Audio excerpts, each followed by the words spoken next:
Consejo de Visiones es nuestro centro de recepción de experiencias psíquicas y paranormales, a las que tratamos de dar una explicación racional que pueda satisfacer al demandante o bien para que sirva de enseñanza a quienes se acercan a nuestro canal. En esta ocasión hemos recibido una carta de Carmen de Sevilla, de España, quien nos cuenta una pequeña experiencia que pasamos a contaros a continuación. Distinguidos señores, me dirijo a ustedes en busca de una explicación lógica a lo que he vivido estos días y que no termino de entender. Pero antes de contársela, me gustaría decirles que soy una mujer de 39 años y una de las cosas que jamás he llegado a entender y comprender son mis sueños. Les aseguro que en el mundo onírico, que es así como yo lo denomino, he visto de todo. En ocasiones he anhelado tener estos sueños, pero les puedo asegurar que si pudiera impedirlos lo haría, cosa totalmente imposible, pues estos funcionan a su puñetera bola. Lo triste de esto es no poder hablar de ello libremente sin ser tachada de todo, y precisamente de nada bueno. El respeto y la comprensión en este tipo de cosas brilla por su ausencia, y la ignorancia y el miedo del ser humano ante lo desconocido es asombroso, haciéndole postularse en lo absurdo y el ridículo. Solo puedo compartir mis experiencias con mi amiga y su marido, pues son de ese tipo de personas que solo les escuchas hablar del mundo paranormal, aunque son tachados y considerados como personas lunáticas y raros por sus creencias. Son muchos los años que vengo recordando estos sueños, y he llegado a clasificarlos en 4 grupos. Están los sueños que me aportan conocimiento, los que me revelan algo que sucederá, los que yo considero como absurdos y los sueños que parten de escenas vividas durante el día. Sé que otras personas los clasifican de otras formas. Les puedo asegurar que en numerosas ocasiones son tremendamente reales y superan toda comprensión humana. En ellos ríes, lloras, sientes y experimentas la alegría, el sufrimiento, el frío, el calor, la traición y el amor, elevando todo a su máxima potencialidad.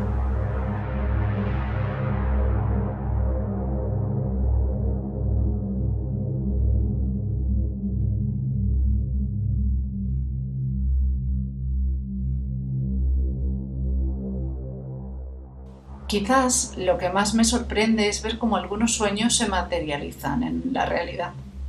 Esta situación me impacta muchísimo y jamás he llegado a poderlo entender y comprender.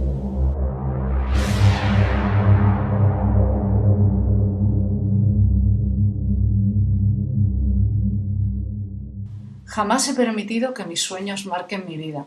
Incluso en algunas ocasiones conscientemente he modificado el rumbo de los acontecimientos con el fin de ir en contra de ellos. Pero al final lo único que he conseguido es dar un rodeo para terminar haciendo lo que previamente fue programado en el sueño. Podría estar escribiendo miles de folios de ello y llegarles a sorprender, pero como antes he dicho, no me siento ninguna persona privilegiada por ello. Y si pudiera evitarlos, los evitaría, sobre todo los relacionados con los bajos astrales.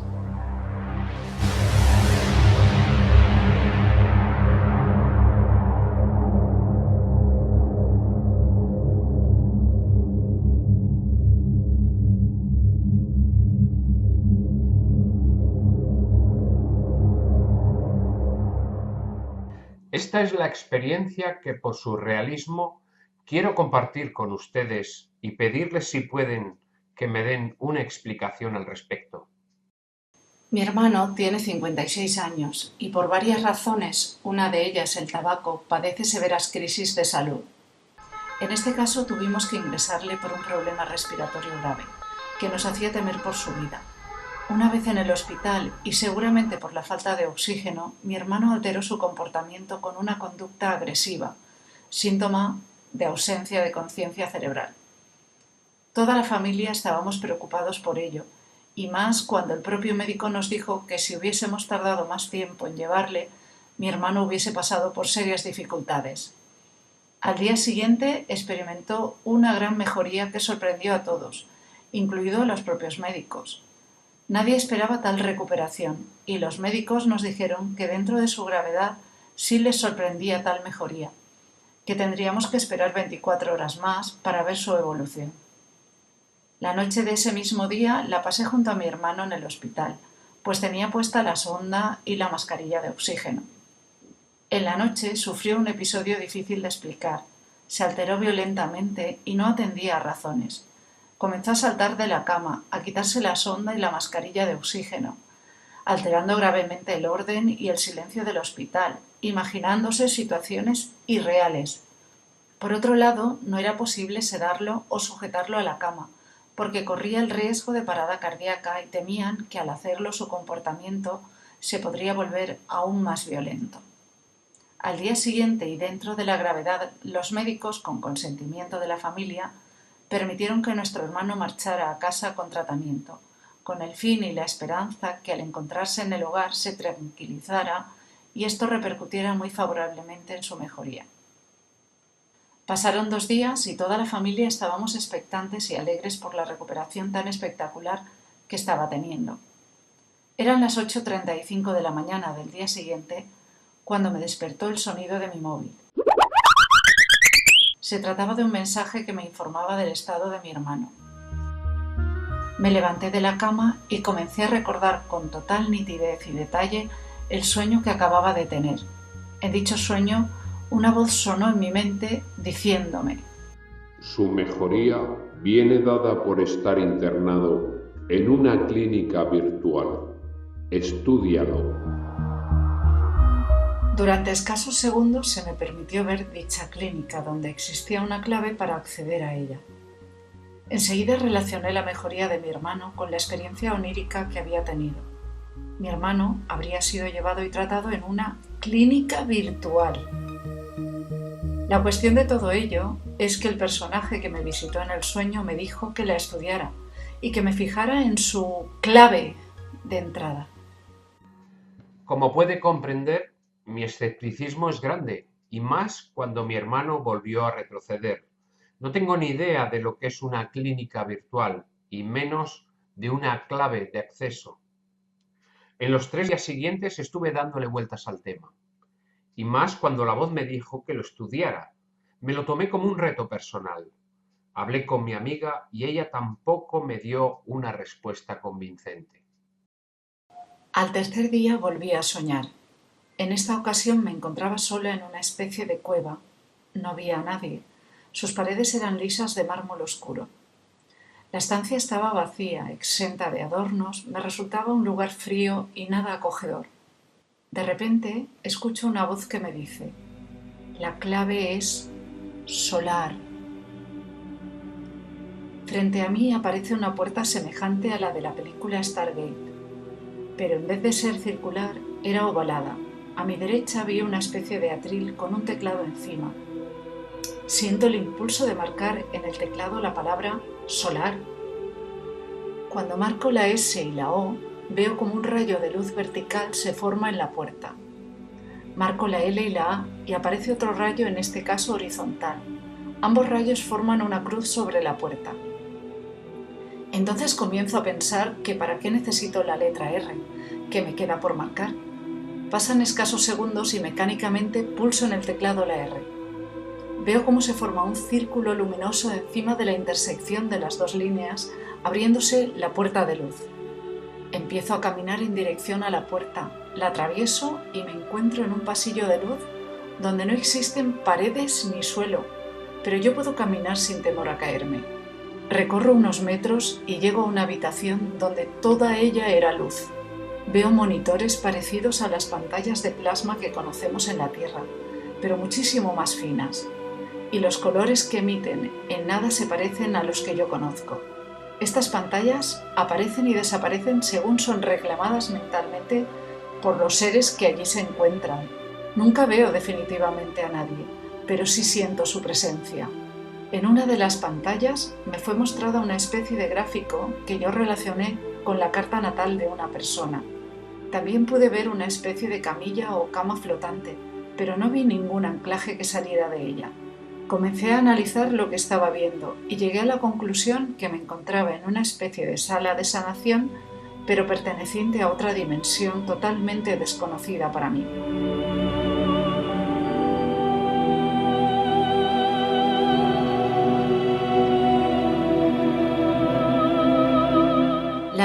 que me quedé extasiada con la sencillez de los elementos que allí se encontraban. Todos ellos estaban formados por luz sólida.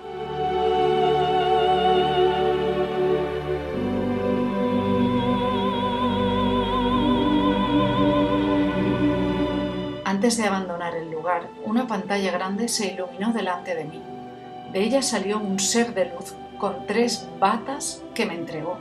Una bata era blanca, otra azul y otra verde.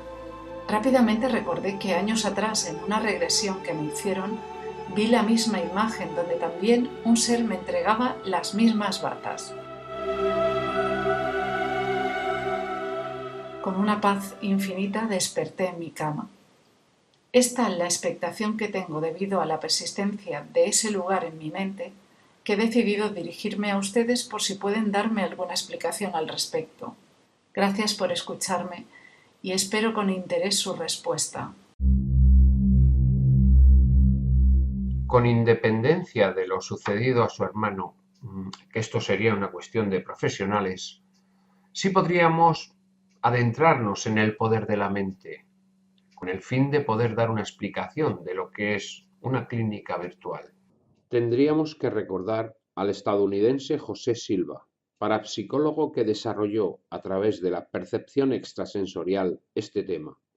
Lo llamó el método Silva de control mental. Recuerdo que en los años 80 este tema se popularizó mucho y todos los que accedíamos a él nos creábamos mentalmente nuestra propia clínica virtual, donde posteriormente llevábamos a nuestros familiares y amigos cuando estos padecían alguna dolencia. Siente plenamente lo agradable que ellas pueden ser. Deja que la respiración Pienso que por aquel tiempo la fe era más firme y ciega que la que tenemos actualmente. José Silva, debido a las bajas calificaciones escolares obtenidas por sus hijos, por un lado, y las lecturas acerca de la hipnosis, por otro, le llevaron a adentrar y a resolver la cuestión que se planteó años antes acerca de si se podría mejorar la capacidad de aprendizaje por medio de algún tipo de entrenamiento mental. Requiere que funcione el cerebro a 20 vibraciones por segundo. La investigación de los ritmos cerebrales y su influencia en la mente la inició en Laredo, Texas, en 1944, comenzando esta búsqueda con la intención de utilizar los resultados para acrecentar el cociente intelectual de los participantes. 5 años más tarde, sus estudios lo llevaron a profundizar más en la hipnosis y en la parapsicología, que por aquellos años comenzaban a estudiarse en algunas universidades. José Silva tuvo su primera presunta experiencia de percepción extrasensorial en el año 1953 con una de sus hijas. Según cuenta, esto ocurrió cuando él estaba preguntando a su hija acerca de su trabajo en la escuela y observó entonces que ella llegaba a responder algunas de las cuestiones en las que él estaba pensando antes de formulárselas verbalmente. También concluyó que estas experiencias se daban sobre todo cuando su hija se hallaba en el nivel alfa, entre 7 y 13 ciclos por segundo de actividad cerebral. Para probar sus resultados, Silva trabajó durante 10 años entrenando en este periodo a 39 voluntarios entre amigos y familiares y continuó refinando el proceso. En 1963 fundó la Laredo Parapsychology Foundation, y en estos años su trabajo alcanzó gran popularidad, pero no la aprobación de la comunidad científica. En 1965 escribió al presidente Lyndon Johnson ofreciendo sus investigaciones al gobierno de manera gratuita, pero los asesores científicos de Johnson rechazaron su oferta por no sentir que había utilidad para la percepción extrasensorial.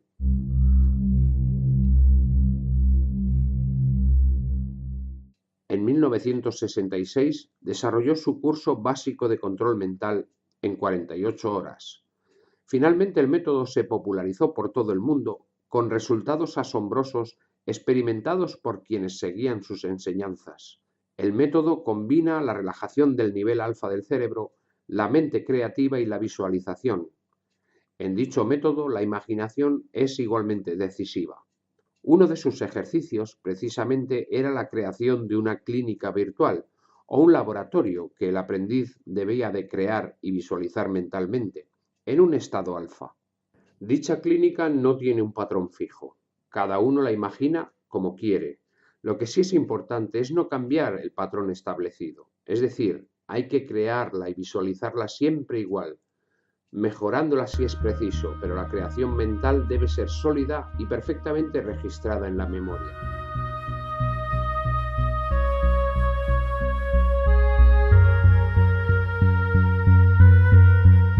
Uno de los ejercicios más utilizados por los estudiantes con ligeras variantes era bajar por unas escaleras imaginarias cuyo descenso iba acompañado de una respiración pausada y una relajación plena. Cada peldaño bajado representaba un nivel más profundo de relax. Se dibujaba siempre la misma puerta al entrar en la clínica y todo dependía de la imaginación de cada uno.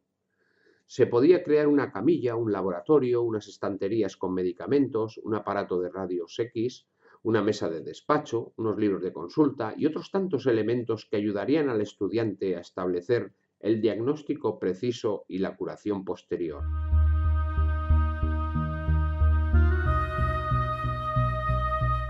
Una vez dentro de esa clínica virtual, se invocaba a la persona que queríamos curar y se la ponía sobre la camilla, procediendo a su diagnóstico y posteriormente su curación. Dicho método contemplaba asimismo la posibilidad de tener colaboradores de ficción, que en caso de duda podían venir a la clínica para ayudar. Algunos llamaban a doctores, otros a ángeles, otros a extraterrestres, druidas, chamanes o lo que la imaginación del sujeto establecía. El método tuvo tal popularidad y éxito que incluso se crearon por cada provincia o región grupos que coordinaban la curación a nivel mental de una u otra persona. Los resultados fueron espectaculares.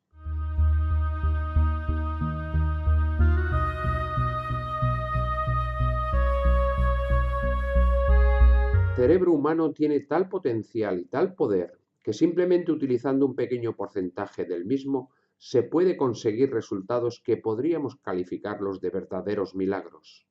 Empleamos un escaso 10% de la capacidad cerebral, pero en la medida que la raza desarrolle todo su potencial, conseguiremos no solo curar a distancia, sino también levitar, desarrollar la telepatía, la psicocinesia, la teletransportación, solo por citar algunas de las muchas posibilidades. Todos podemos crear una clínica virtual. Depende de nuestra capacidad de imaginación, nuestra concentración y nuestra fe. En estos últimos años se ha popularizado lo que se ha dado en llamar médicos del cielo, que es una modalidad del propio método Silva. Al parecer en el cosmos hay médicos que pueden ser invocados con la intención de ayudarnos a curar a las personas. Ellos acudirán si el karma de la persona a tratar lo permite.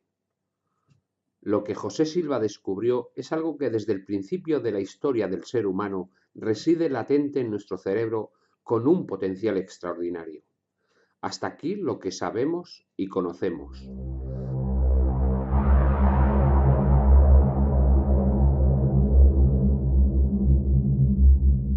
Todo esto también tiene un componente narcisista y egocéntrico, es decir, el ser humano es capaz de convertirse en una especie de Dios que todo lo puede, hurgando en el cerebro. Lo que José Silva no contempló es la idea de que todo lo que existe sigue una ley, un karma, una lógica, que ni nuestro cerebro ni nuestro poder puede alterar. Este es el motivo por el que no todos los pacientes que entran en tal o en cual laboratorio mental se curan, simplemente porque no lo contempla el karma de la persona o no es conveniente para él mismo. Los iniciados conscientes emplean este u otro método similar, pero no caprichosamente, sino que actúan cuando la ley se lo permite, cuando las energías universales son las adecuadas para actuar. Nos estamos refiriendo a la astrología, a la carta natal que toda persona trae cuando encarna.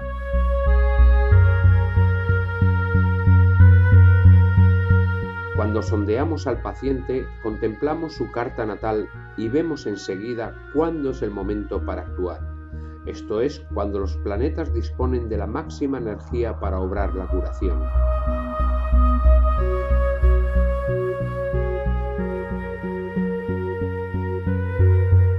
iniciado también es conocedor que cuando tu cerebro, tu intención, tu fe, tu imaginación actúan de acuerdo a esta ley, las entidades planetarias o universales acuden para ayudar, pues en este caso no actúa solo el ego del sanador, sino todo el sistema solar del que formamos parte.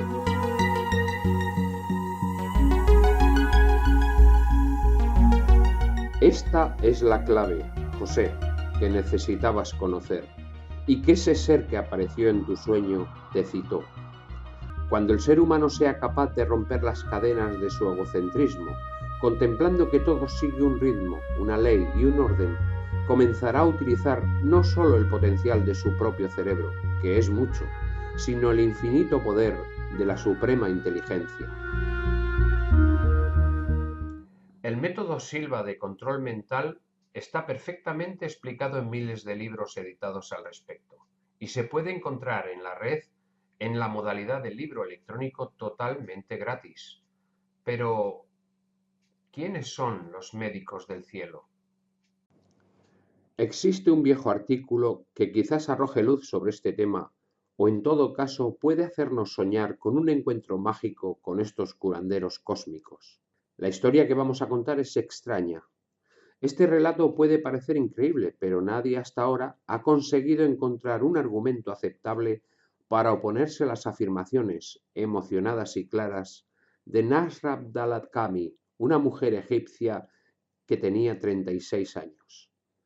Esta mujer sufría desde hacía 8 años una hemorragia crónica.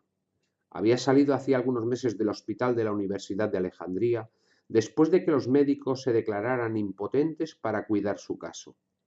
Hace algún tiempo, Nasra fue de visita a casa de su hermana, que habita en la pequeña ciudad industrial de Kaf el Dawar, a unos 50 kilómetros de Alejandría, y ésta la alojó en una habitación al lado de la suya.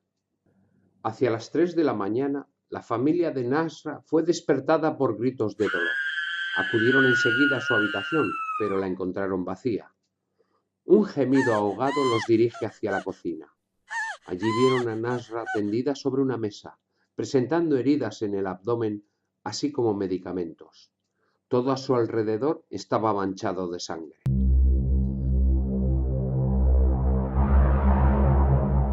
Nasra cuenta a su familia, espantada y extrañada, que vio desde la ventana a 3 hombres y una mujer que descendieron del cielo en una cosa redonda y blanca, muy grande, como un plato. Una vez que ésta descendió y se posó sobre la campiña, los 3 hombres y la mujer entraron en la casa. Después no se acordaba muy bien de lo que había sucedido. Le entró enseguida sueño, y los 3 hombres y la mujer la habrían operado en el vientre, quitándole un clavo oxidado que tenía en el abdomen. La mujer le enseña un clavo que había sido fijado en la palma de su mano derecha con un esparadrapo.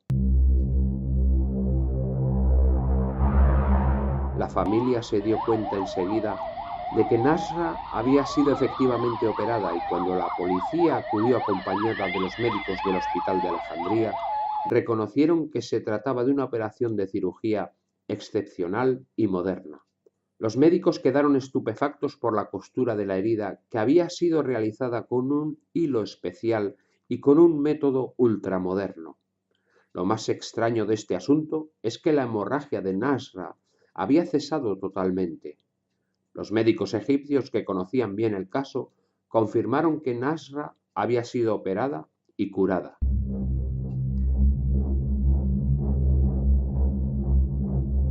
¿Quiénes eran esos 3 hombres y esa mujer descendidos del cielo en un inmenso plato que se había posado en la campiña? La noche siguiente, Nasra se despierta sobresaltada y se pone a gritar, espantada. Su familia acudió enseguida y ella les dice que los 3 hombres y la mujer habían vuelto, bajando esta vez por el techo y que la habían curado. Después de haber examinado la herida, dice que uno de ellos, dándole un pequeño golpecito amistoso sobre la mejilla, había pronunciado una palabra extraña que se asemejaba a «ok».